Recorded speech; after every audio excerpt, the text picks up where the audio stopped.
네, 할렐루야. 하루는 바리새인이 예수님께 와서 질문을 합니다. 하나님의 나라가 언제 임합니까? 했더니 주님께서 여기 있다 저기 있다도 하지 아니한다 하시면서 하나님 나라는 너희 속에 있느니라 이렇게 말씀하셨어요. 이미 예수님은 하나님 나라 천국의 주가 되신 분입니다. 하나님 보좌 우편에서 만왕의 왕으로서 성령을 통해서 천사들을 통해서 다스리고 계신 분이에요. 예수님을 영접한 사람은 이미 하나님 나라가 이루어져 가고 있는 겁니다. 이 말씀을 묵상하면서 저는 그런 상상을 해봐요. 우리가 이 땅에 거하는 동안에 천국 백성이요 하나님의 자녀라면은 마음이 천국과 같은 마음으로 살면 얼마나 좋을까. 천국에는 기쁨이 충만하지요. 감사가 넘쳐나지요. 거기는 미움도 없고 사망도 없고 곡하는 것이 없는 나라.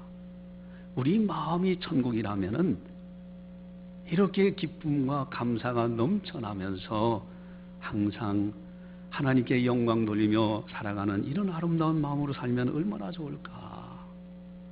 근데 문제는 미운 사람이 있을 때가 문제예요. 그 사람만 꼭 없으면은 내가 그래도 편안하게 했는데 그 사람 때문에 문제야. 그런데 그 사람이 또 떠나고 나면은 또 다른 미운 사람이 또 생겨나요. 이러한 문제 때문에 마음을 천국과 같은 마음으로 살고 싶은데 그러지 못하는 현실. 이거 어떻게 하면 좋겠는가?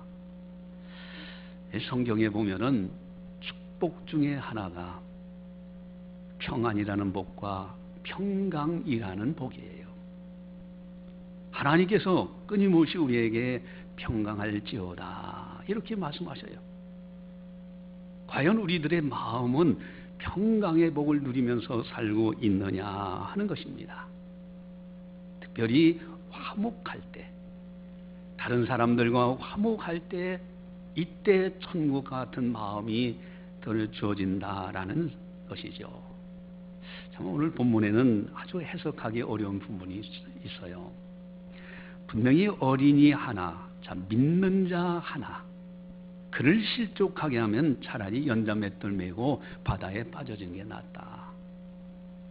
만약에 그리스도께 속한 자라 해서 냉수 한 그릇 대접하는 것까지도 하늘의 상을 잃지 않는다. 이 말씀하시다가 갑작스럽게 오른손이 범죄하면 찍어버려라. 그렇지 않으면 꺼지지 않는 불에 들어간다.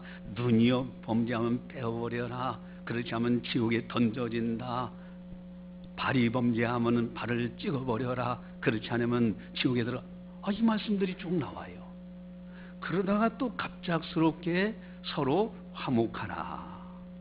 이런 말씀이 나오는데 이 맥락이 이게 하나의 주제를 가지고 주님이 하신 말씀이냐, 아니면 따로 하신 주제가 그냥 글로 모여진 것이냐. 또 뿐만 아니라 소금 치듯 담을 받는다라고 할 때 이 소금 치듯 담을 받는다는 의미가 뭐냐. 또 오늘 설교 제목은 소금을 두고 서로 화목하라. 여러분, 서로 화목하라는 말씀은 쉽게 이해가 갑니다. 그렇죠. 용서하고 서로 화목하고 서로 위해서 축복해주고 만나면 기쁘고 헤어지면 또 만나고 싶고.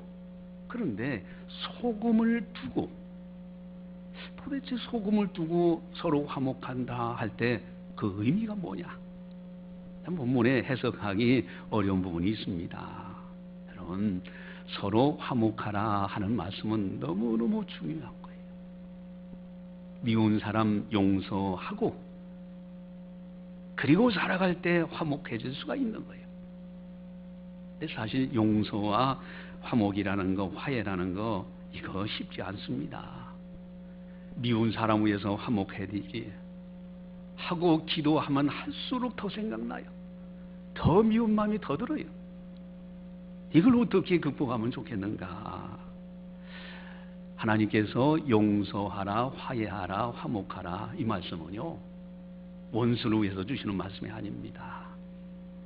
하나님께서 극진히 사랑하시는 여러분들, 천국 백성이 된 여러분들을 향해서 주시는 축복의 말씀인 거예요. 사실 용서하지 않고 화해하지 않으면요, 내 마음이 지옥이에요. 상대방이 지옥이 되는 것이 아니에요. 내 마음이 지옥이에요. 그러나 내가 깨끗하게 용서하고 화해할 수만 있다면 내 마음은 천국 같은 마음으로 바뀌어집니다. 에서와 야곱의 형제지간의 이야기를 잘 알고 있어요. 아이 축복권을 대수롭게 여기지 않았던 에서는 그만 팥죽 한 그릇에 동생 야곱에게 농담 삼아서 한 말이에요. 네가 가져라고 그랬어요. 축복권을 뺏겨버렸어요. 결국은 야곱이 그 축복권을 빼앗아서 아버지로부터 축복을 받지요. 이 형 에서가 화가 난 거예요. 호시탐탐 노립니다. 원래 사냥을 즐기는 형이기 때문에 그저 기회만 있으면 동생 야곱을 죽이려고 한 거예요. 어머니가 알고 급히 피신시키죠. 머나먼 곳까지, 외삼촌 댁까지 가도록 피신하게 갑니다. 그곳에서 14년이라는 세월이 흘러가는데 마음속에는 고향이 그리워요. 부모님도 뵙고 싶어요. 그래서 이제 짐을 싸들고 제 머나먼 길에서 다시 고향을 향해서 오는데 형 에서가 걸리는 거예요. 나를 만나면 분명히 죽일 거다. 안 되겠다. 머리를 써요. 야복강변에서 떼를 몇 대로 나눠가지고 한 대를 보내면 그 다음 치면은 남은 때는 도망가겠다. 이 야곱이 얼마나 약은지 자기가 먼저 강을 건너는 것이 아니에요. 다른 가족들 다 먼저 보내고 그리고 맨 마지막에 자기가 건너가요. 그런데 놀라운 일이 벌어졌죠. 형 에서를 만났을 때 형이 얼마나 반갑게 대하는지 끌어안고 웁니다. 이때 이 야곱이 형 에서의 얼굴을 보니까 형님의 얼굴을 배운 즉 하나님의 얼굴을 배우는 것 같습니다. 용서받고 화해하고 그 마음, 그 속에서 형 얼굴을 봤더니 하나님의 얼굴처럼 보여요. 여러분, 용서와 화해, 화목이라는 단어들은 너무너무 소중한 거예요. 천국, 마음이 천국 같은 여기에 아름다운 단어들이 바로 그 단어들이다라는 사실입니다. 그래서 기독교인들에게는 하나님께서 주신 사명이 있는데 우리에게 화목하게 하는 직분을 주셨으니 고린도후서 5장 18절에 그렇게 말씀하셔요. 아예 직책을 주셨어요. 믿는 사람에게는 화목하라는, 화해하라는 분명한 사명을 주셨다. 그렇게까지 말씀하십니다. 그런데 문제는 이것이 쉽지 않다는 데 문제가 있어요. 화목해야지요. 화해해야지요. 용서해야지요. 하나님의 얼굴을 배우는 것 같은 그런 천국의 마음을 가져야 됩니다. 그런데 그게 쉽지 않다는데 여기에 문제가 있는 거예요. 그럼 오늘 본문에서는 먼저 누구와 화목해야 하는가? 사실은 세 단계의 화목이 중요해요. 하나는 하나님과의 화목입니다. 이것은 회개하는 사람이 하나님과 맡긴담이 없어서 마음껏 찬양할 수가 있고 기도할 수가 있어요. 이건 하나님과의 화목이에요. 오늘 본문에서는 두 가지 나오는데 하나는 이웃과의 화목입니다. 그것이 바로 41절 42절에서 그리스도에게 속한 자라 하여 믿는 이 작은 자들. 자, 그래서 이웃과의 화목을 말씀하고 있는 거예요. 작은 사람 한 사람에게 물 한 그릇의 작은 것, 이것까지도 통해서 화목하라고 말씀하고 있는 겁니다. 또한 43절에서 48절까지 보면은 여기에는 지옥과의 관계입니다. 범죄, 지옥, 그리고 하나님의 나라. 그런데 여기에 손이 나옵니다. 또 네 발이 나옵니다. 네 눈이 범죄하면 눈이 나옵니다. 이건 자신과의 화목이에요. 앞에 있는 부분은 이웃과의 화목이라 하면은 43절에서 48절까지는 자신과의 화목이에요. 자신과의 화목이 하는데 가장 중요한 것은 바로 범죄 문제입니다. 죄를 짓는 한 자기와 화목할 수가 없어요. 끊임없는 갈등 속에 살 수밖에 없어요. 양심의 가책에 살 수밖에 없다는 말씀이에요. 이 문제를 해결해야 됩니다. 찍어버려라. 그래하고 나머지 몸이 천국에 들어가는 것이 낫다. 지옥에 들어가지 않는 것보다 훨씬 더 낫다. 이렇게까지 강조하면서 말씀하십니다. 여러분, 우리는요, 이 범죄 문제, 자기와의 화해, 화목하는 문제, 이것을 철저하게 단호하게 거절할 수 있는 용기가 있어야 돼요. 죄의 유혹이 올 때 단호하게 예수의 이름으로 물리칠 수 있는 용기가 있어야 됩니다. 이럴 때 자기와의 화목에 대해서 마음이 천국이 되는 거예요. 여러분, 죄를 짓고 와서 교회 뒤에 한번 앉아보세요. 마음이 어떻습니까? 죄를 지은 생각에, 그 생각에, 양심의 가책에 하나님 앞에 서기도 부끄럽고요. 그렇게 되지 않습니까? 여러분, 회개가 참 중요하죠. 어쨌든 범죄 문제를 해결하지 않는 한은 자기와 화목할 수가 없어요. 자, 그렇다면은 도대체 이 화목이라는 거, 이 화해, 지금 죄를 안 짓고 살 수 있는 비결은 뭐가 있을까? 이러한 문제를 어떻게 하면은 서로 화목하라 하는 이 말씀을 실천하며 살아갈 수 있을까? 아주 중요한 비결이 오늘 본문에 나와 있습니다. 그 비결, 첫 번째 비결은 49절에 나옵니다. 우리 49절을 우리 한 목소리로 같이 함께 보도록 하겠습니다. 사람마다 불로서 소금 치듯함을 받으리라. 아멘. 여러분, 소금 치듯함을 받으리라. 소금 친다라는 의미가 뭘까?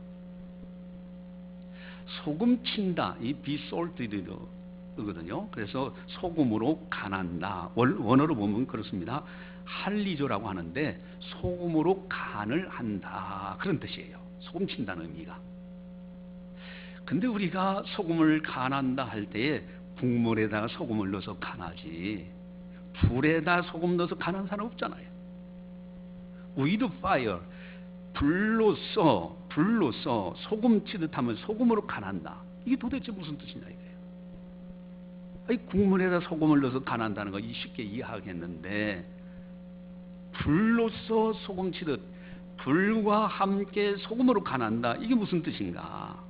그렇다면은 여기에서 불의 의미를 이해해야 됩니다. 이 불은 무엇을 의미할까?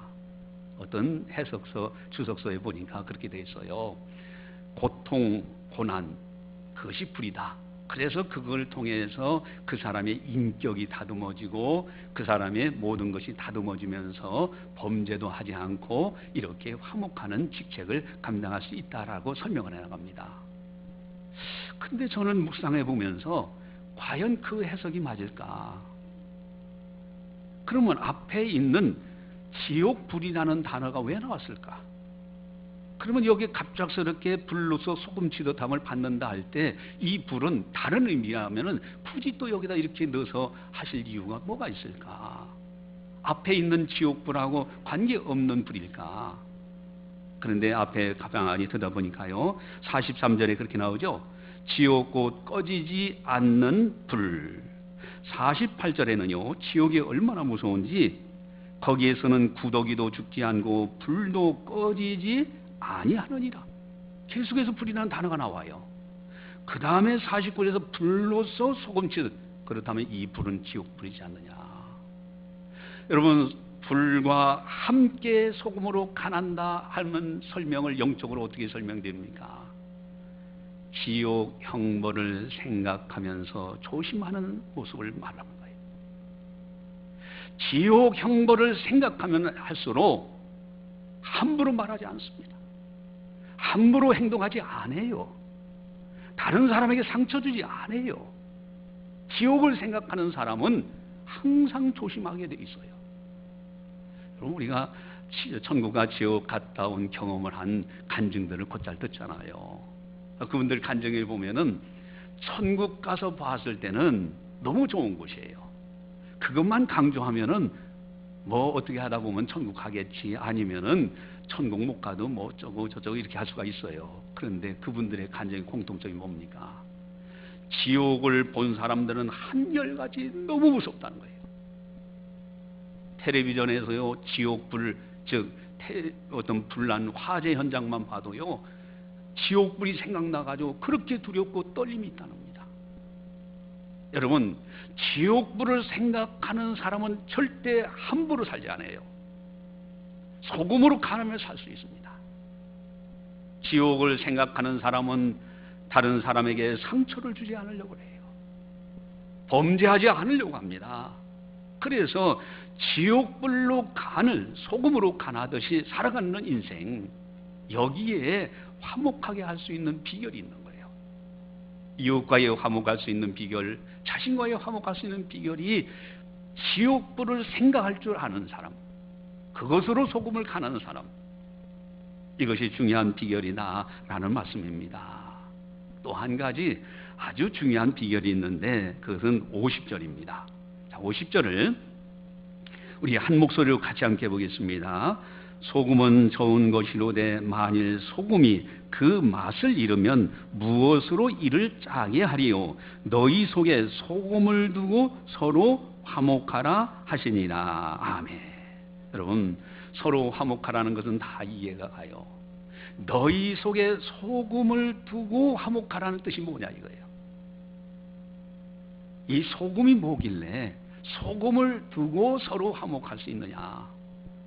이 소금이라는 것은요, 맛이 있어요. 짠맛입니다. 이게 소금의 독특성이에요. 만약에 소금이 짠맛을 잃어버리는 순간에 땔감으로도 못 써요. 이거는요, 그저 밖에 버려져서 사람들이 그냥 밟고 지나가는 흙에 불과한 거예요. 소금은 철저하게 맛입니다. 짠맛이요. 근데 이 짠맛은 자신도 부패시키지 않지만은 다른 것도 부패시키지 않는 특성이 있어요. 소금을 두고 서로 화목하라, 이 뜻이 뭐냐? 여러분, 소금의 맛을 잃지 말라는 거예요. 소금의 맛이 뭡니까? 짠맛입니다. 소금의 맛, 영적인 소금의 맛이 뭘까요? 천국 백성다운 맛이 있어요. 하나님의 자녀가 된 하나님의 사람들의 하나님의 자녀다운 맛이 있어요. 하나님의 사람들의 하나님 사람다운 맛이 있단 말이에요. 이 맛을 잃어버리는 순간부터 사람들로부터 지탄받는 거예요. 엊그제는 저기 나가가지고 우리 공원에 가서 전도했잖아요. 우리 전도팀들. 전도하는데 어느 분이 와가지고서는 뭐 어느 분을 막 이제 정치하는 분을 그분을 욕하면서 그분이 말이야 장로가 돼가지고 이런다고 하고 막 그래요.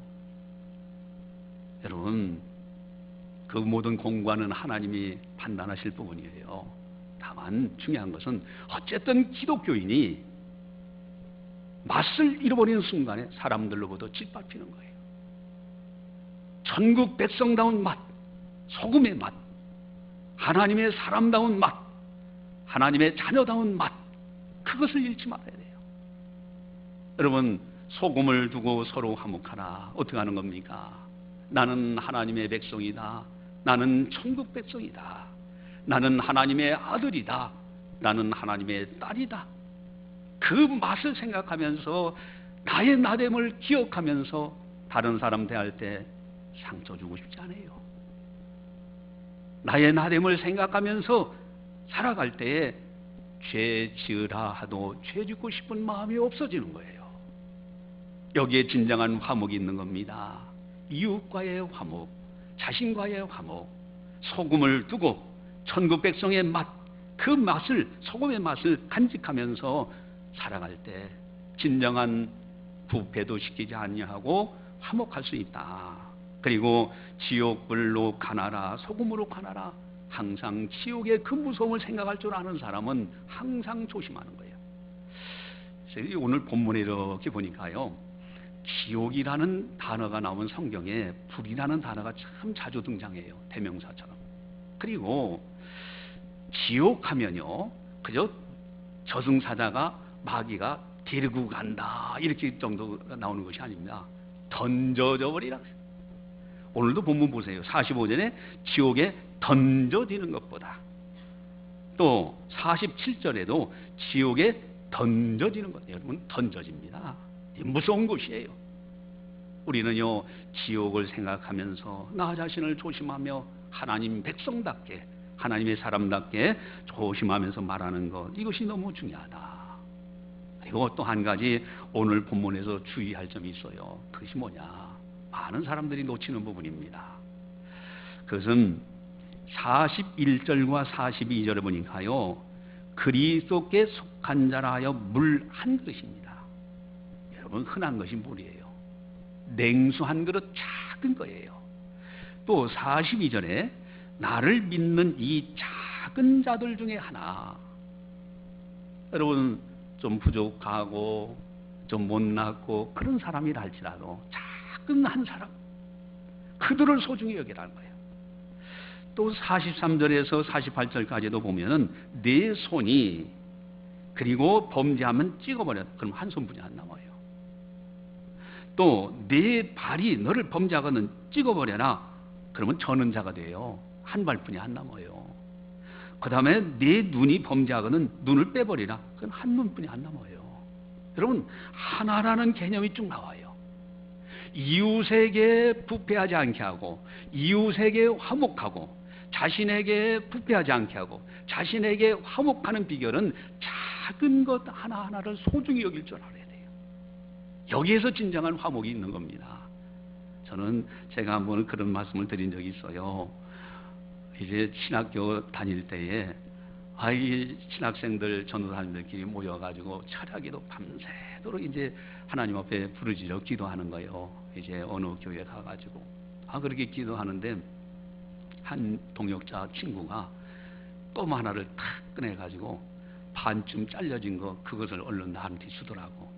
온전한 건 자기가 먹으려고 한 거죠. 그래서 반쯤 잘라진 걸 주는데, 주다가 얼른 돌이켜가지고 성한 거, 하나 온전한 거를 바꿔가지고 그걸로 주더라고요. 저는 그 인상이 지금까지 남아있어요. 여러분, 작은 거예요. 껌 한 조각. 여기에서부터 진정한 사랑이 있어요. 작은 거 하나 속에 진정한 화목이 있는 거예요. 우리는요, 작은 거 하나도 소중히 여기면서 이렇게 서로 화목하라 하는 말씀을 실천하며 살자 하는 겁니다. 할렐루야.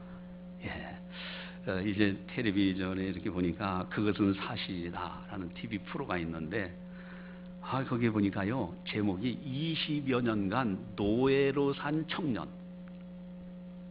여러분, 20년 동안 노예로 산 청년이 있어요. 그 스토리는 그렇게 돼 있습니다. 어느 가정에 아들을 있어가지고 이제 아들과 함께 막 그 생일 파티도 하죠. 아버지가 꽃갈모를 쓰고요, 어머니가 막 박수를 치고 이러면서 행복하게 아들 하나를 두고 그렇게 살아가는데, 한 20년 세월이 딱 지나갔는데 이 아이가 가출해버려, 저기 여행 간다고 갔는데 연락이 두절된 거예요. 그래서 이 이제 부모님이 막 그 아들을 찾으려고 전단지를 만들고 경찰서에 신고하고 백방으로 노력했는데 못 찾는 거예요. 그러다 우연히 어느 고물상을 딱 가게 됐는데 거기서 아들을 발견한 거예요. 아들이 고물상에서 막 중노동 얻어 맞으면서 고물상 주인한테 구타를 당하면, 그렇다고 고물상이 나쁘다는 건 절대 아닙니다. 그 오해하지 마시고 들으시기 바라요. 다 직업은 귀천이 없어요. 죄가 지지 않으나. 근데 어쨌든 그 드라마에서는 그렇습니다. 근데 이 아들이요, 막 그냥 얼굴 막 이런 데 멍자국 있고 그런 상태에서 밥을 손으로 주워 먹으면서 거기서 노예처럼 강제 노역을 당하고 있는 거예요. 그래가지고 아버지가 하는데 못 알아봐요. 그 아들을 어떻게 해서든지 병원에 입원시키고 막 상담사를 만나게 하고 막 이러면서 그 아들을 다시 기억에 돌아오려 노력하고 하는데 기가 막힌 반전이 일어나요. 기가 막힌 일이 벌어져요. 수사관들이 이제 형사들이 다 수사를 하는 거예요. 그 수사를 다 하다 보니까 이상하게 그 고물상 주인에게 이 부인, 그러니까 어머니 이름으로 돈이 계속 빠져나갔는데 10억이 전달된 거예요.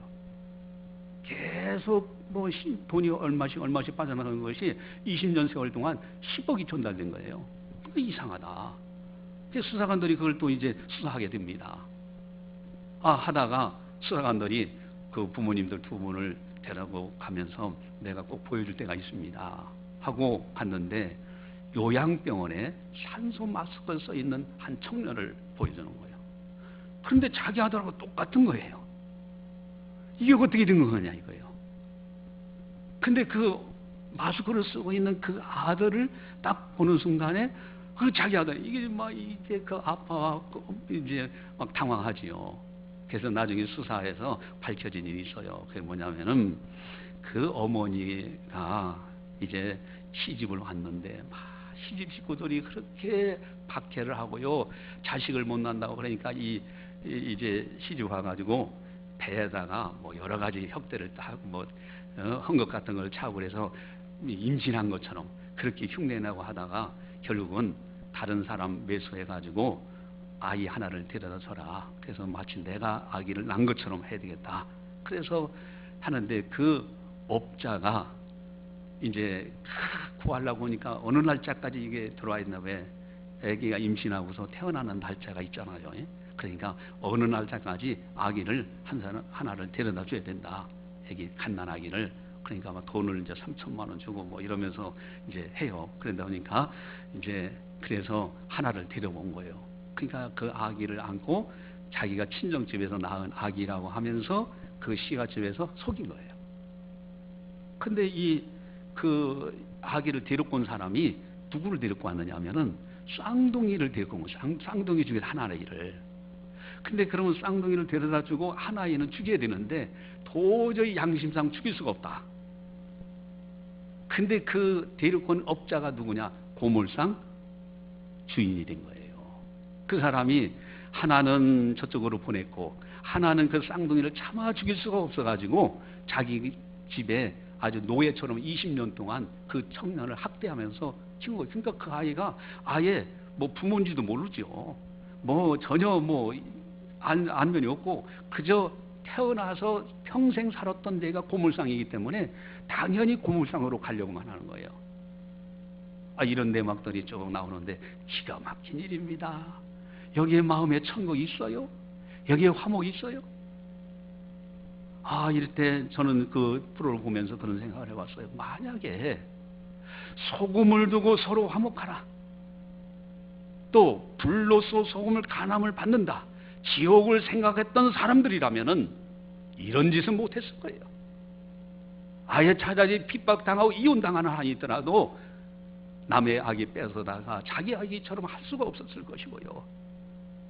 또 남겨진 아이 구타하고 학대하면서 노예처럼 쓰지도 않았을 것이고요.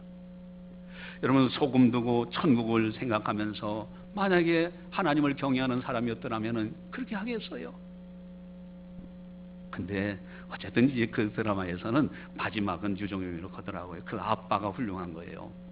그 아버지 되는 사람이 네가 10억이나 가져가면서 그 아이를 그렇게 학대할 수 있느냐 하면서 그 아이도 그 가정에 입양을 하는 것으로 해서 두 쌍둥이를 이제 자식처럼 이렇게 하는 그런 모습을 보면서 야, 저 모습은 그리스도인다운 모습인데 하는 생각도 가져왔어요. 어쨌든 중요한 것은 소금을 두고 서로 화목하라. 천국과 지옥 반드시 생각하면서 우리는 하나님 사람답게 서로 화목하면서 살아갈 때 우리 마음이 천국 같은 마음이 된다 하는 겁니다. 할렐루야. 기도하시겠습니다. 사랑의 하나님 아버지 감사합니다. 저희들을 사랑해 주시고 오늘도 거룩한 주일을 맞이해서 세상 사람들처럼 세상에 있지 아니하고 영광의 전에 나와서 성령께서 교회에게 하시는 하나님의 말씀을 듣게 하시니 참으로 감사를 드리옵나이다. 아버지여, 이 땅에 거하는 동안 무엇을 먹든지 무엇을 마시든지 무엇을 행하든지 다 하나님의 영광 위에서 살아가기를 원합니다.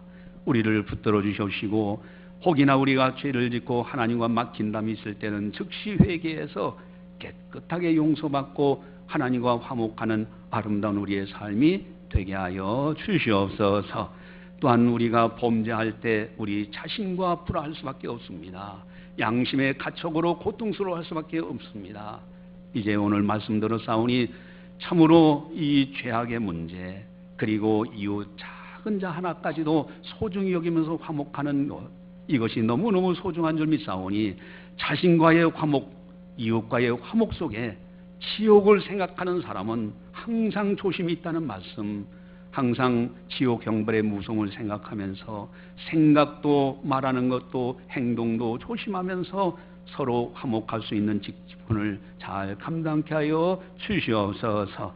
또한 소금을 두고 소금의 맛, 천국 백성의 맛, 하나님의 사람의 맛, 하나님의 자녀의 맛, 그 사람됨을, 하나님 백성됨을, 하나님의 자녀됨을 생각하면서 이웃을 대하고 자신을 지켜갈 수 있는 거룩한 성도들 다 되게 하여 주시옵소서. 마음의 진정한 평강과 평안이 넘쳐나는 복된 삶을 살고 주위에 있는 가정과 이웃들에게 그 복을 나눠줄 수 있는 복된 성도들 다 되게 하여 주시옵소서. 모든 영광 주님께 올려드리오며 예수님의 이름으로 감사 기도드리옵나이다.